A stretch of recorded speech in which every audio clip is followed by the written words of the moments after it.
मानपाडा येथे शिवसेना महिला आघाडी जिल्हा प्रमुख मीनाक्षी शिंदे यांच्या वतीने मोफत दाखले नोंदणी शिबिराचं आयोजन करण्यात आलं होतं।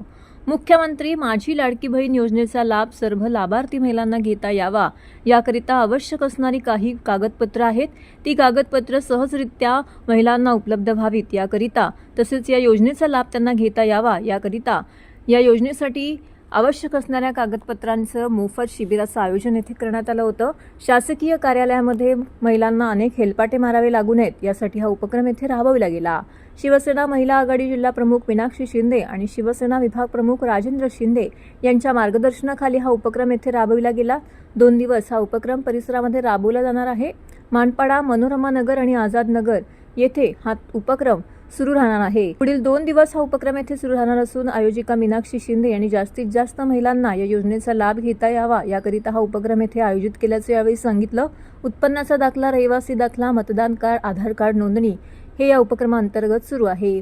आज आणि उद्या असा 2 दिवस हा उपक्रम येथे सुरू राहणार असून जास्तीत जास्त महिलांनी या उपक्रमाचा लाभ घ्यावा असं आवाहन आयोजिका मीनाक्षी शिंदे यांनी केले आहे। खऱ्या अर्थाने मला फार आनंद होतोय, कारण गेली 2 वर्ष सातत्याने मुख्यमंत्र्यांनी जो महाराष्ट्राचा कायापालट केलेला आहे आणि मुख्य करून महिलांना सक्षम करण्यासाठी अशा प्रकारच्या ज्या योजना आहेत, मला असं वाटतं लेक लाडकी योजना असेल, महिलांना एसटी मध्ये सवलत असेल, टीएमटी बसेसमध्ये सवलत असेल आणि माझी लाडकी बहीण ही जी योजना त्यांनी केलेली आहे आणि त्यामार्फत महिलांना 1,500 रुपये त्यांच्या अकाउंटला येणार आहे।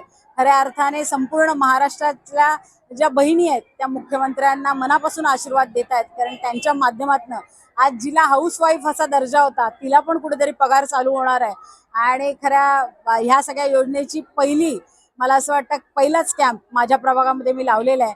मी गेली 5 वर्ष महिला आघाडी प्रमुख, जिल्हा प्रमुख म्हणून काम करते आणि त्या माध्यमातून महिलांना, आमच्या प्रभागातल्या महिलांना कुठेही त्रास होऊ नये आणि मोफत दाखले त्यांच्या घरापर्यंत त्यांना मिळावे यासाठी आपण अशा प्रकारचं कॅम्पचं आयोजन केलं। मला असं वाटतं की फक्त म्हणजे लाडकी बहीण या योजनेसाठी आम्ही या कॅम्प भरवलेला नसून ज्या बाकीच्या शासनाच्या योजना आहेत आणि संजय गांधी निराधार योजना देखील असेल, ह्या सगळ्या कागदपत्राची पूर्तता त्यांना करावीच लागते कुठल्या ना कुठल्या गोष्टीसाठी।